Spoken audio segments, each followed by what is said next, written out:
Hi, and welcome back to our CHASM Conference 2020, this year coming to you online. I'm Dr. Lee Gregory, and I'm a senior lecturer in social policy and a core member of CHASM. Up next is our final speaker, Professor Tom Shapiro, who is Director of the Institute of Assets and Social Policy at the Heller School of Social Policy and Management at Brandeis University. Professor Shapiro's primary interest is in racial inequality and public policy, and he's author of a range of books, such as the recent text, Toxic Inequality, How America's Wealth Gap Destroys Mobility, Deepens the Racial Divide, and Threatens Our Future, The Hidden Cost of Being African American, How Wealth Perpetuates Inequality, and the award-winning Black Wealth, White Wealth with Melvin Oliver. After the presentation, we have a live Q&A session. If you haven't got the login details for that, there's still time. Send Helen an email at h.m.a.harris@bham.ac.uk and she will be able to get that sorted out for you. See you in a moment.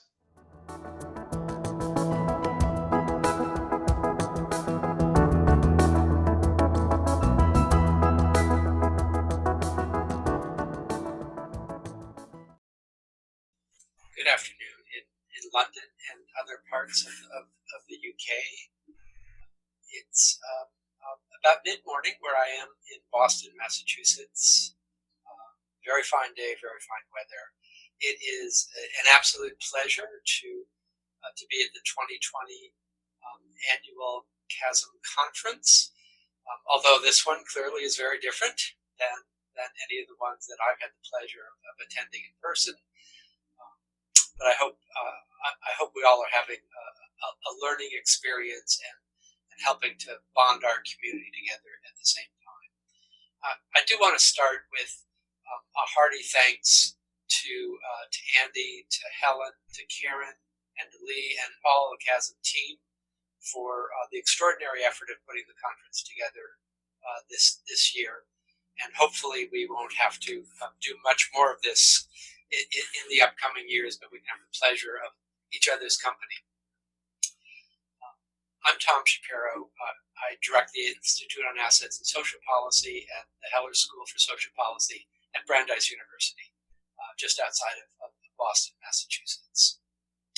I'm also a professor at the Heller School and teach a number of classes, including a PhD seminar on the theory of social policy and change. And whenever we figure out what that really is, I can talk to all of you about it.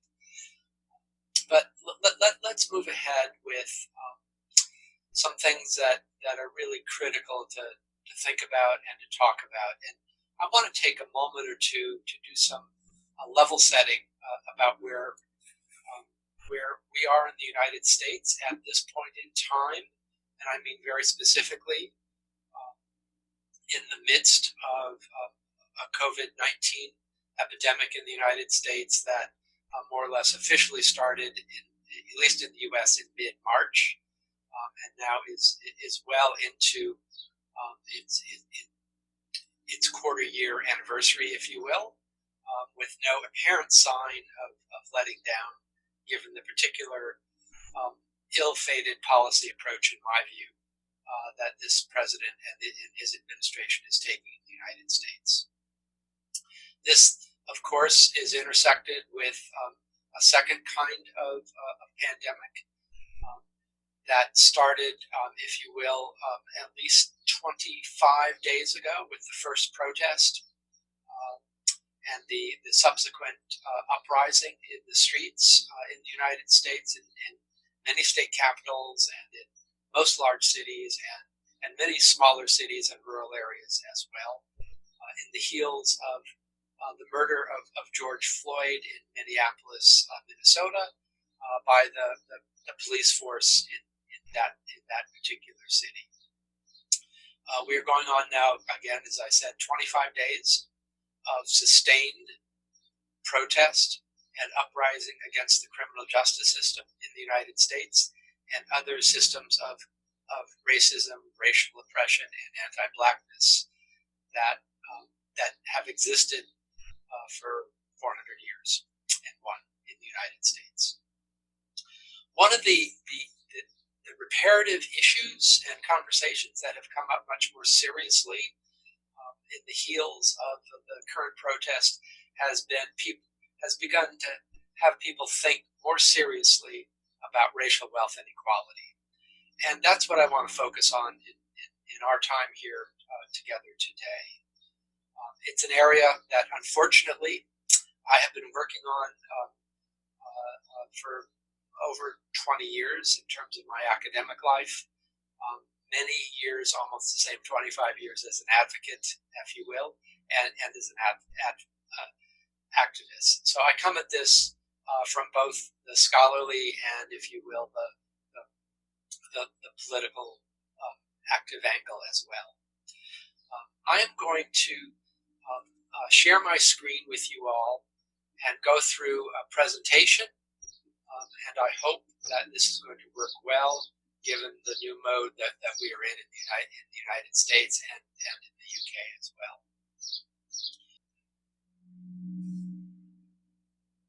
I'd like to start with giving us some parameters, some really baseline information about racial wealth inequality in the United States. And that, of course, appears within the context of inequality in general. As we know, in Western Europe and in the United States and North America and many other places, inequality as measured by income or wealth has been increasing in the last several decades at least. But the evidence tells us that inequality is growing quicker and becoming more distant in the United States than most other places. So it is not, in fact, a universal phenomenon about Western capitalism or late capitalism. It also has to do with policy and how societies think about themselves in a policy and a budget sense. So I want to start with this first chart. The line that I've just squiggled in front of you is the percent increase in net productivity, a great increase in the post-war era, immediate post-World War II era. And you see the line, a baseline of 0, the increase of 100% or so up until 1978. This line, the more blue line, represents average hourly wages for the average American worker. And what we see here is that from 1948 to 1978, the lines pretty much overlap. And what that tells us is that those gains in productivity, that is, as wealth grew in the society, it was distributed relatively equally to workers that produced that wealth. And I'm going to draw a line here that is going to separate eras for us, 1978. Look what happens to net productivity. It continues its marvelous upward trend. But now let's take a gander at what happens to average worker salaries. And we see that line more or less levels out. And the space in the middle, the space between the lines that grows, that is the growth of inequality in the United States. So clearly, the overall context is one of rapidly growing inequality. And these are the percents that you can see. Workers' wages rose between 1948 and 2018, 115%, versus productivity that rose 252%. And the difference goes to capital, stockholders, etc.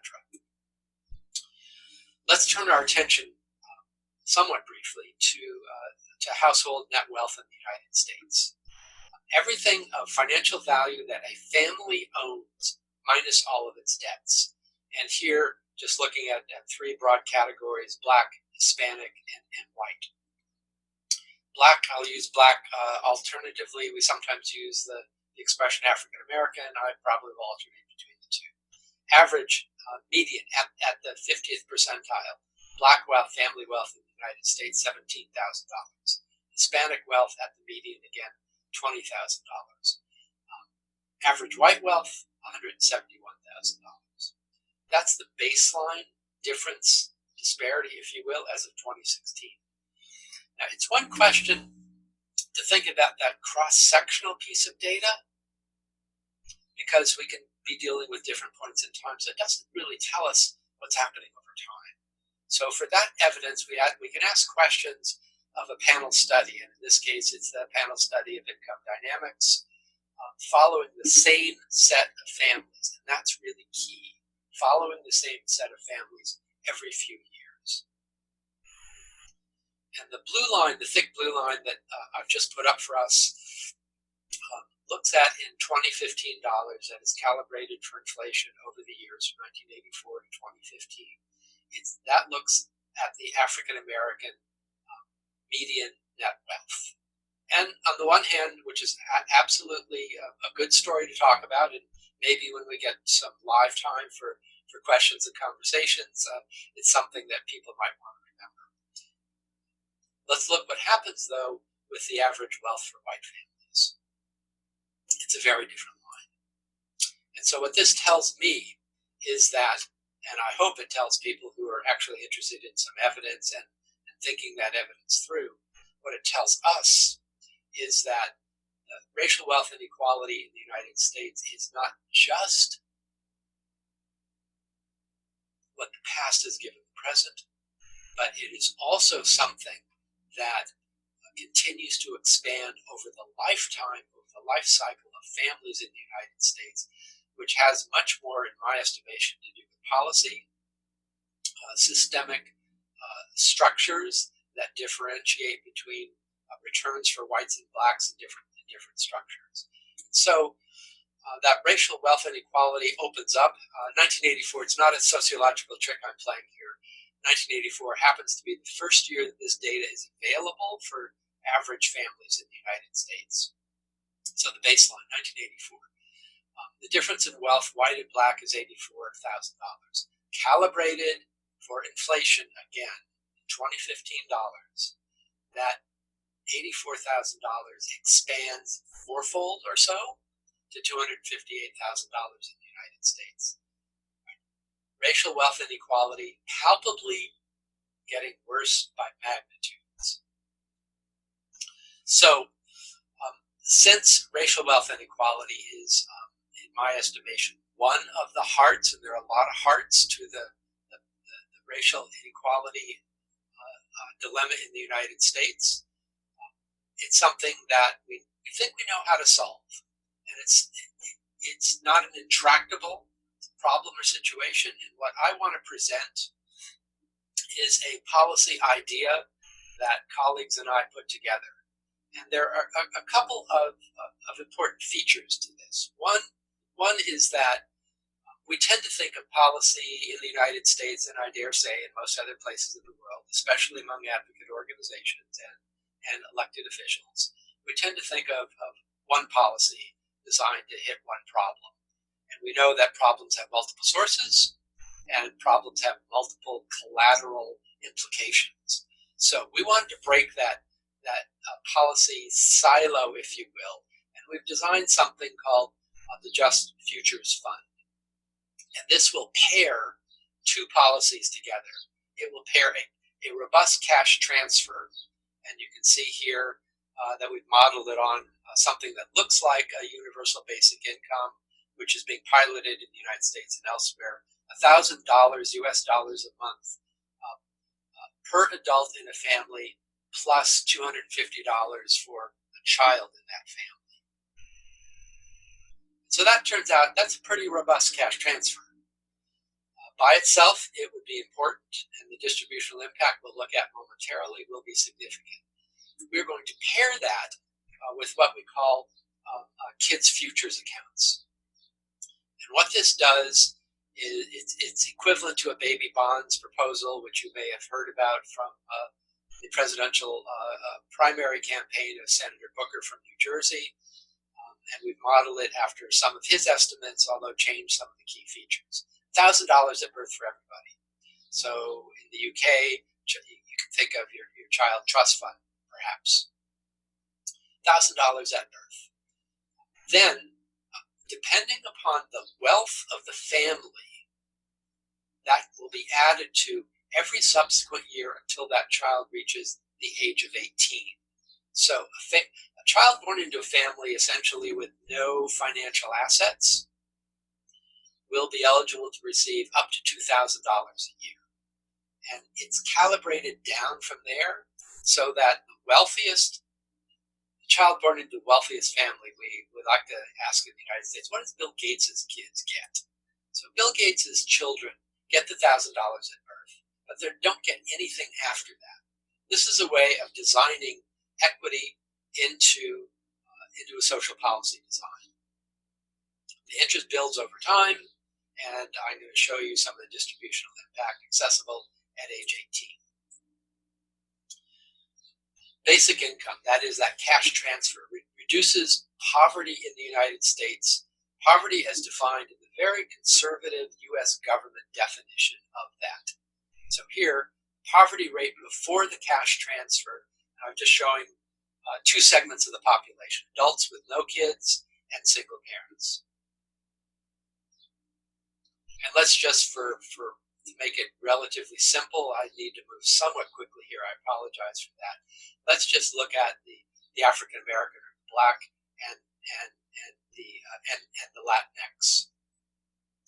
Before cash transfers, 17% of all African American adults are below the poverty line, and 30% of single parents are. Once we meld in the policy, this is what happens. We dramatically reduce the Black adult poverty rate after the cash transfer all the way down to 4%, and for single parents all the way down to 5%. And you can take a quick glance at what it does to some of the other demographic groups. The Kids Future accounts, that is the wealth that's added via that $1,000 at birth and up to $2,000 every subsequent year, depending upon the wealth status of the family. Black families with kids. We only look at families with children now because you need to have a child to be eligible for this. So currently, Black families with children, 46% of them are above what we call asset poverty. Right, so let me backtrack half a moment here. What do I mean by asset poverty? Asset poverty is asking the question, does a family have enough financial assets to live 3 months above the standard government poverty line? And so it's basically 3 months of a rainy day fund. 46% currently of Black families are above that. That is 54% or below. When we meld in the wealth generation for children over the years that the child might be eligible, it moves that line for Black families all the way up to 94%. That is, it would leave only 6% of Black families with children below asset poverty. That is, there is some financial security that gets built in, and all of the potential attitude and behavioral and aspirational changes that will go with that. Similar data for Latinx families, about 51% above. With the policy, 99% goes above. And for whites, starts out at 68% above already. And if you remember that's higher already than both Black and Latinx families, we throw the policy in and it brings that crew up to 96%. What happens with the Kid Future accounts in terms of how does it increase the wealth of families of color? And we just want to look at Latinx here. Currently, the line that is the net wealth of families of color was essentially close to zero at the median. We throw the policy in, and this is what happens. It adds approximately at the median $68,000, $68,500 US dollars for those Black families with kids, and for Latinx families, this is what the same data looks like. It adds about $78,000. So very robust impact on wealth generation by a relatively simple policy design. And yes, it will be expensive, but maybe we can discuss that when we are able to get to a live session. Finally, in terms of the figures, and I will stop at least with the charts after this, and spare us all more of that cruelty that I'm inflicting on everybody. What does the Kids Future account, that is the wealth generation part, do to racial wealth, equity, or inequality in the United States? Currently, the wealth of Black families with children is 8 pennies for every dollar that the white family has. We meld in the impact of Kids Futures, and this is what it does. It moves that 8 pennies on a dollar all the way up to 71 cents on a dollar.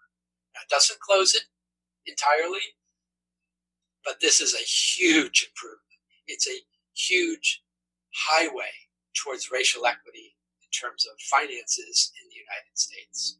Similarly, again, for Latinx families with kids, we start off at ground zero, if you will, at 17 pennies on a dollar, and the policy runs it all the way up to 84 cents on the dollar. Very significant impact for both of these. So, in conclusion, I want to, before I really thank everybody, I want to take a moment or two for us to sort of think about what some of that data tells us and how that might help with racial wealth inequality in the United States. It's a policy idea that pairs two policies. I like to think of economic security and future financial security as two pillars. It's got the income pillar, which tends to be dependent on labor market dynamics and features, and it has a wealth feature, a wealth pillar, if you will. And both of those are necessary. One without the other, the house that financial capacity is built on becomes very shaky, very vulnerable to shocks. And so pairing a policy that has both cash transfers and wealth generation for children of families that have kids is a way that I like to think about as policy articulation, policy synergy that gets us out of the single policy dilemma that most advocates and legislators in the United States seem to be stuck in.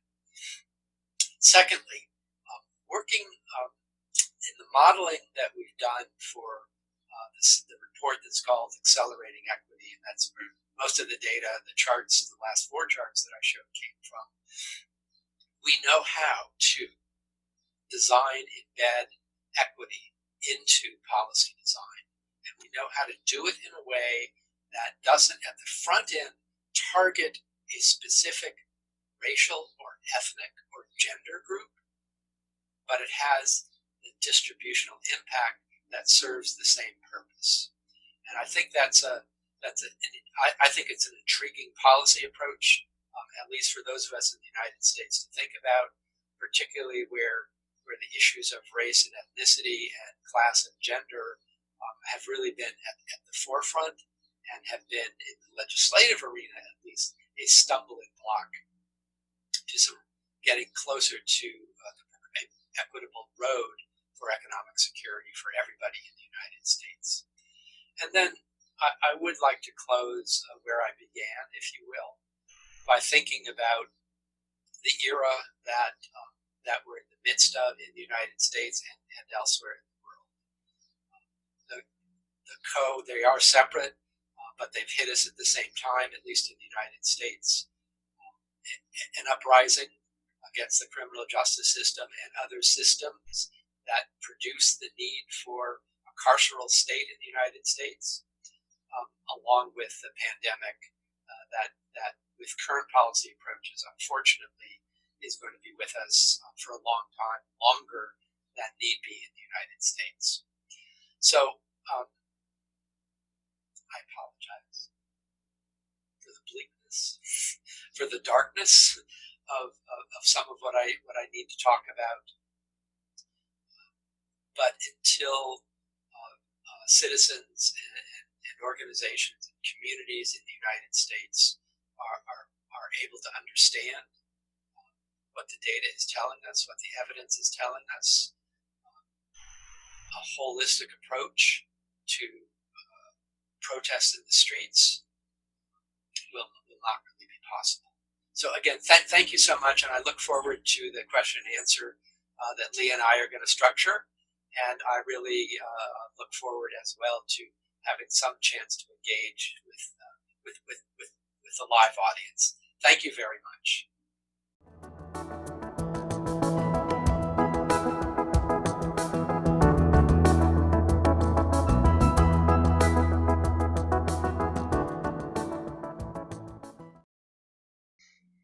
So thank you for your presentation, Tom. That was insightful. And we're just going to move into now a few questions off the back of that before we start our Q&A with the audience in a moment.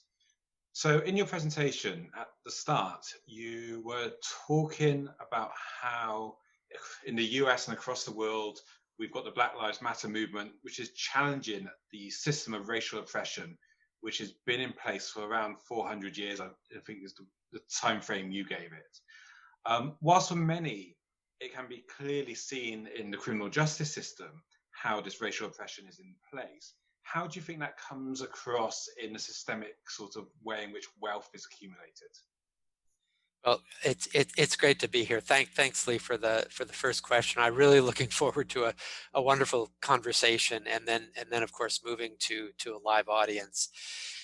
Someone famously once said that there are decades where nothing happens, and then there are weeks when decades happened. And these are some of those weeks, and I think no matter where we come out of this, whether we're at a valley or a peak, that things will never be the same, at least in the United States. We're currently intersecting about 5 different crises, and I'm not going to, we're not going to go into all of them, but clearly we're in the midst of maybe not the midst, maybe it's still the first third of a pandemic, a very severe public health crisis, an economic crisis, also where about 40 million American paid workers are currently unemployed, and there seems to be no particular end in that. It's also, I would suggest, a crisis of democracy in the United States, and maybe we can get into a little of that in the live session.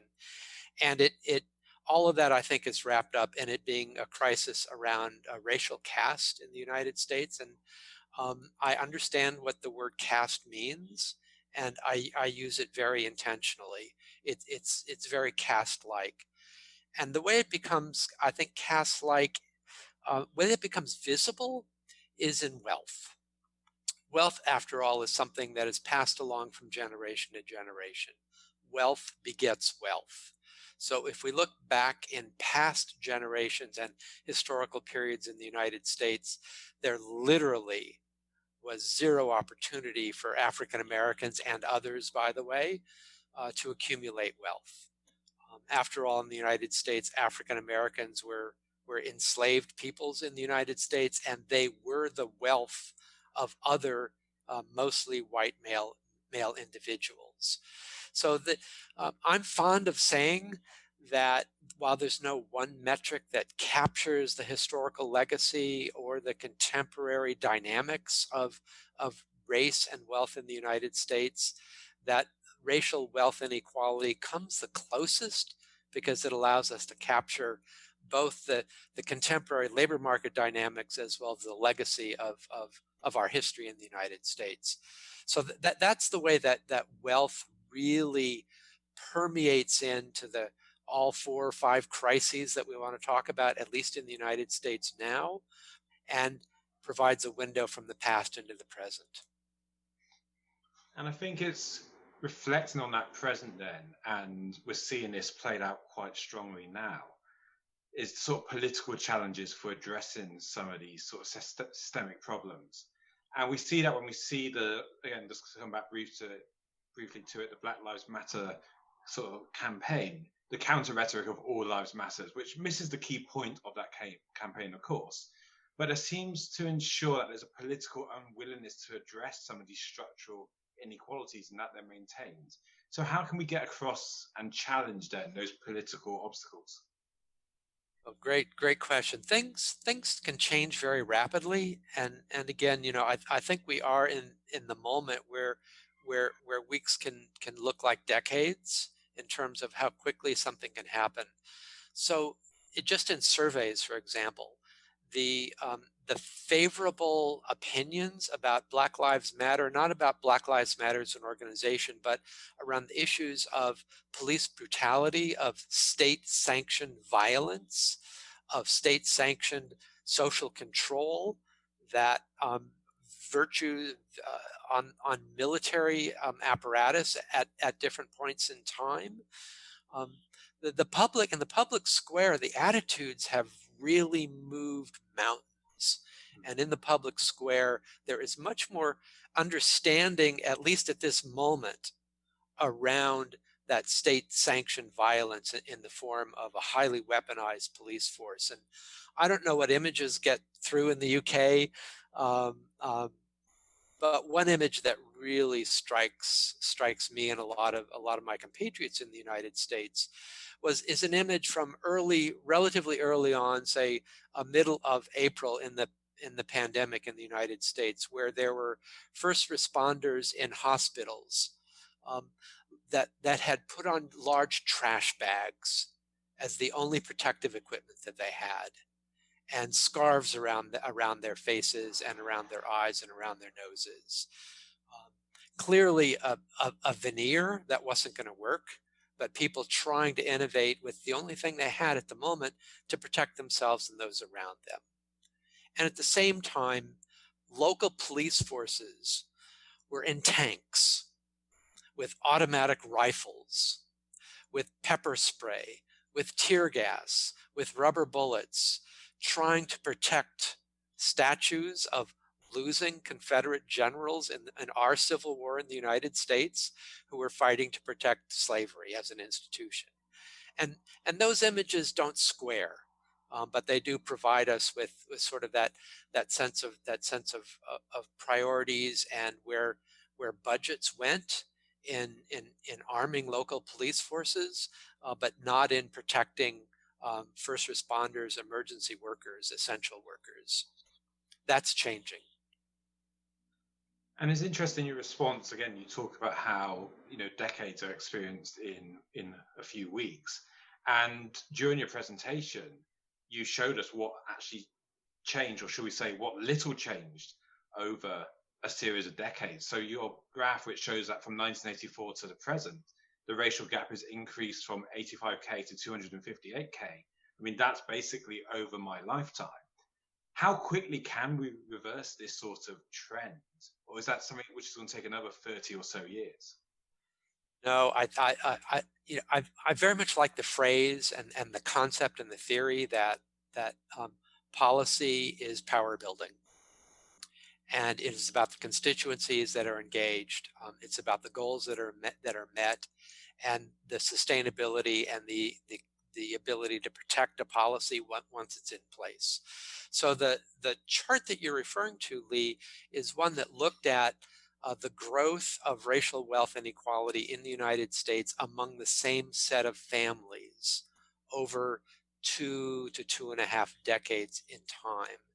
And the story that tells is that racial wealth inequality in the United States is not simply or just about our past or our legacy, but it's also about the ways in which current policy and institutional dynamics exaggerate and expand and widen that gap over the lifespan of families in the United States.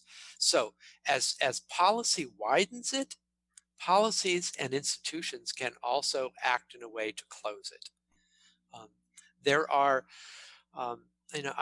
there's a sort of a theory, if you will, a pet theory in the United States that since Trump became president, that ideas that used to exist on the very margins, the outer margins of public acceptability, because there's a policy vacuum in Washington, D.C., that those have been brought back to the center. So 4 years ago, policy items like children's savings accounts, like baby bonds, like reparations, like emergency savings, like a government guaranteed income, like a real robust minimum wage with benefits, those were dreams among progressive forces in the United States, cast to the wider outer margins of political acceptability, just in even having the conversation. Today, they're on the table. All of them are on the table. And witness, if you will, the Just Futures Fund policy that was the topic of the presentation that I gave before our conversation. And that combines what? It combines a robust cash transfer, a robust basic income with a kid's generational wealth policy. So it brings together, if you will, in a pairing, two sets of policies that I dare say 4 years ago, if we had had this conversation, people would have been staring in amazement. What are these crazy people talking about? Those Americans, pie in the sky, they're always those dreamers, whatever. This guy ain't going nowhere. Not true anymore, not true today. Those are being piloted in a couple of cities in the United States. And as we know, basic income has some pilots around the world as well. So those moments can change pretty quickly. And I will return to where I think I started, my response here. Policy can be seen as power building. And I think that's a great phrase as well. And it's one which in my own teaching, in my last sort of lecture for my first years, we actually look at issues of empowerment through social policy. And so just picking up on that, when we're trying to tackle some of these wealth inequalities, we know there's a range of different social policies built upon a notion of social justice, which are trying to achieve some of these goals. But the economic policy comes from a different values base. So how can we better align those sort of economic policies to deliver that same sense of social justice? Sure. So economic inequality and political inequality go hand in hand. It's often not clear which one begets the other, except they both seem to get worse at the same point in time, which is another way of reinforcing why in the United States we're in an economic crisis and we're in a crisis of democracy at the same time, and that's not a random occurrence nor a coincidence. I think they're very much part and parcel of the same process. So one of the ways that I would come at that, Lee, is to have us think about. So we think about cash transfers, we think about wealth, and we tend to think of it as wealth and cash as if that's the goal, rather than wealth is really not a goal. Wealth is a means. And if we really dig just a little bit under the surface, what's it a means to? It's a means to, okay, economic security. It's a means to housing security. It's a means to public health. It's a means to personal health. It's a means to giving our children a good start in life. It's a means to helping the kinship and family networks around us when they're in need of help. It's a rainy day fund for when unexpected emergencies occur, so we don't get easily knocked off the path that we've worked so hard to get ourselves on and to keep ourselves on. So, and those are values. Those are public goods and those are values. So if we think of again, policy as power building, what are we trying to build for? What's the frame that we really want to fill in? What's the narrative that we would really want to fill in? It's about, I think, housing security. It's about elderly security. It's about public good. It's about public health and cash transfers, basic income, and baby bonds or children's trust fund all become means to get there. And when I think we have the conversation then about values, I think that's a more accessible conversation for us to have rather than we're just talking about money all the time.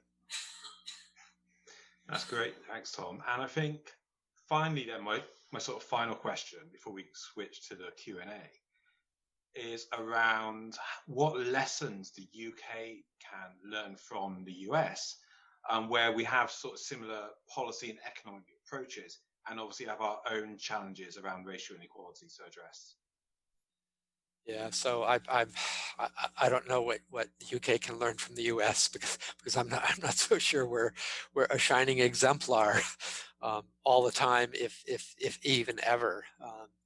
The way I see it, the ramifications and the ratcheting up of state-sanctioned violence in the United States is very severe, and I'm not sure I see quite the same things in the UK. But there are lessons, I think, in terms of social movements. I think Black Lives Matter.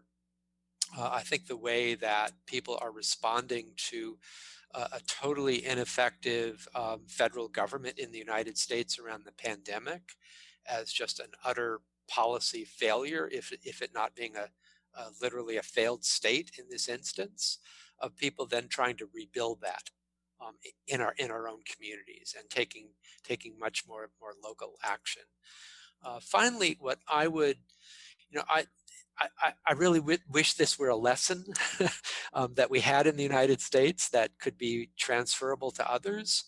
Um, but I'm going to propose it as if there's been a new president elected in the United States, and we're talking about early winter in North America in the year 2021, and a new president has just been inaugurated and has announced that in her or his first 100 days, uh, uh, uh, the Just Futures Fund, the policy that we started talking about here, is at the top of that new president's priority.